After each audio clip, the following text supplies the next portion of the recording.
with Randy Weinstein. It is Weinstein, right? Absolutely. Yeah. Okay. Who is the director of the Du Bois Center here in Great Barrington.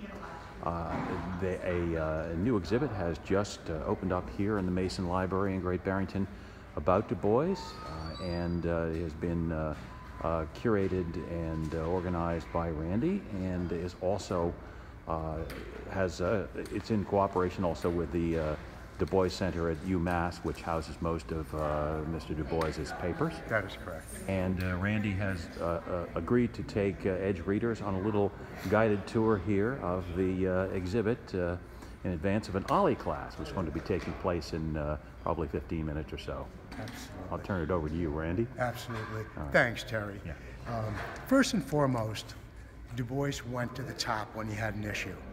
And when he had an issue when it came to civil rights in this country, he sought out Eleanor Roosevelt, her husband. These are letters back and forth between Eleanor and Du Bois on NAACP stationery, which is fascinating in itself, just to look at the members. And he's talking about the end of atomic warfare as we know it.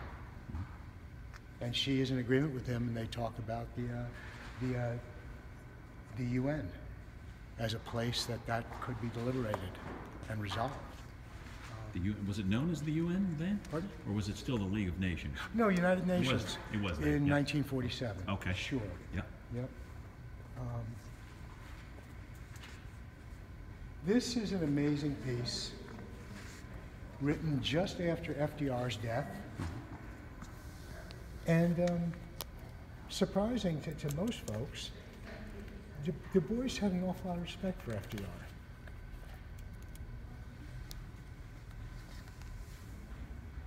Even though FDR was hardly a civil rights activist. Right. And in turn the Japanese. Yep. Yep. Maybe he thought that his heart was in the right place. I think he was very, very impressed he could take a country that was stumbling and put people to work. Yeah. And there didn't seem to be a color line behind it. Right. And I mean, Du Bois, in one magnificent stroke here, he talks about FDR's duties of government was to see that poverty was reduced to the reduction of poverty to attack disease and ignorance. Indeed, timely words, which FDR did live up to. Mm-hmm.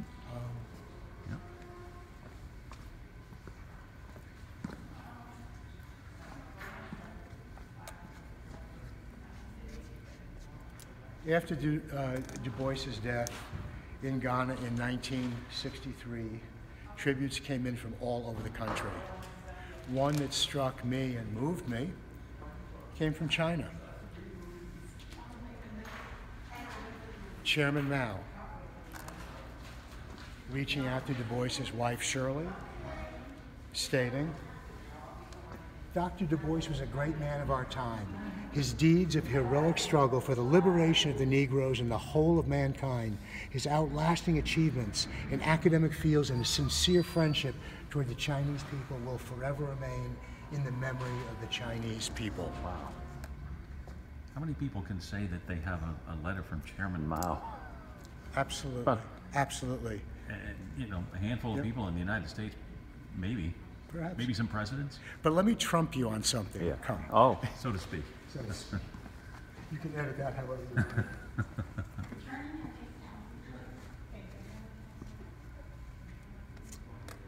want. When Du Bois turned 95 in 1963, right. He received a letter from Nikita Khrushchev from Russia. Right. And what was known as the Soviet Union at that time, right? Absolutely. Yeah.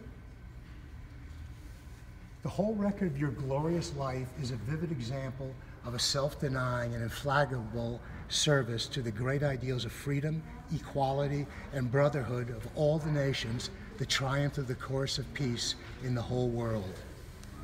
That's from Khrushchev to Du Bois. This is after he had moved to Ghana. To Ghana. Yeah. Okay. Wow. Before he moves off to Ghana, he's 93 years old, and he decides to sit back and he wants to give the president-elect some advice. So he decides to write off this letter to John F. Kennedy.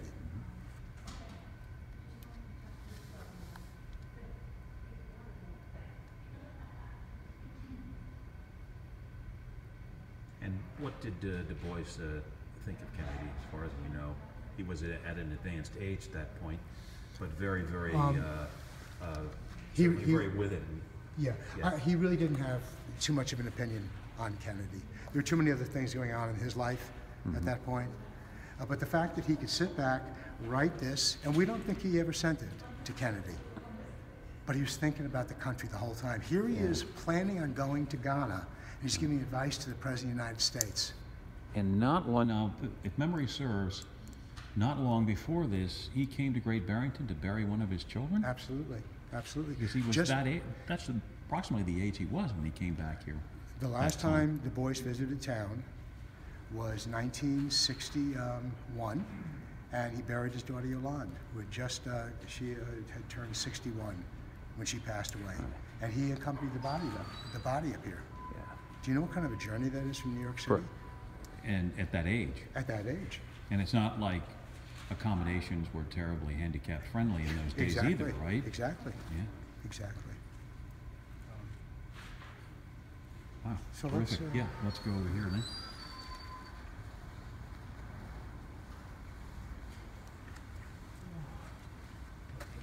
This is a great one here.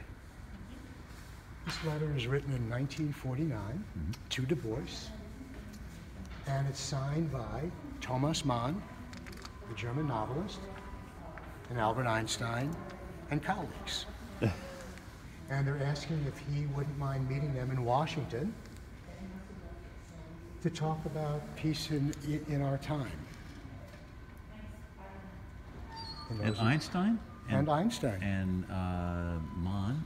Well, that's like a sort of an all-star lineup. Absolutely. Yeah. Absolutely. This is one of my favorites. Letter to Eisenhower?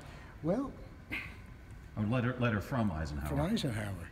When they decided to give Du Bois back his passport, he got himself a letter from Dwight D. Eisenhower saying, "Dear fellow citizen, now that you've got your passport back, you better behave when you're traveling." Funny. Was he kind of tongue-in-cheek? Absolutely not. No. Oh, he no, was, dead okay. serious. Yeah. Dead serious. The last line is, thus you represent us all in bringing assurance to the people that you meet that the United States is a friendly nation and one dedicated to the search for world peace, etc. So that was the mission that, what's his name again? Yeah. Wow. The good general sends Du Bois off on. The good general. Terrific. Okay. And what's around front? Let's see. Oh, did we already talk about this? This was Gandhi? Yes, I guess we did. We went over there. Yeah, right. yeah. And then, could you explain some of the photographs sure. that you got up on the Sure. wall? Yeah, let me see if the memory serves me right here.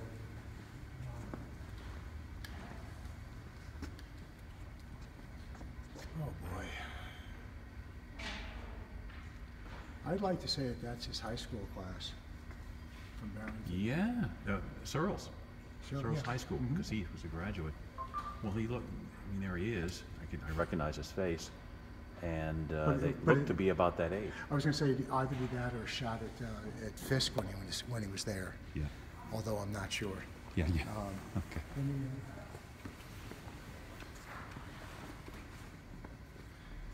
this was the famous Niagara movement, where it actually started, right next to Niagara Falls. Right next to the falls. And Du Bois and Spengler and a number of other folks in the NAACP or precursors to the NAACP gathered to meet. Now, was Du Bois did he play a role in the founding of the NAACP? Absolutely. He did. Because I know from my days when I worked in Dutchess County, New York, that the NAACP was actually founded in Armenia, in the fellow named Joel Spengler. Yeah, exactly. Yeah. So Du Bois he went down there for some of those things? Okay. Absolutely. Yeah.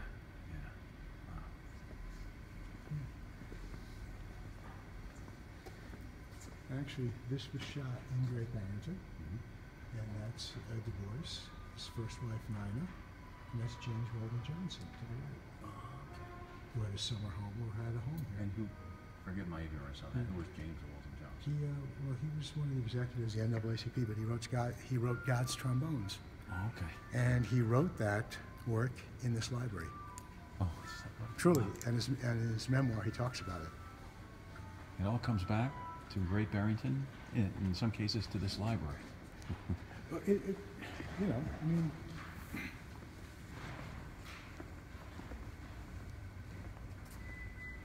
there you go. Graduates from Great Barrington High School. That's what it was called in those days. It was not called Searles High Correct, School. correct. Right. That must have come later. Yeah. Find the date. Oh, if you graduated? Oh, it's written in longhand. Yeah, 84. Yeah. Wow. Okay, terrific. Anyway, I hope you have enough. Yeah, I do. And thank you very much, Absolutely. Randy, for your time. I appreciate it. Absolutely. And I'm sure our readers will appreciate it too. I hope. Okay. I hope. Thanks.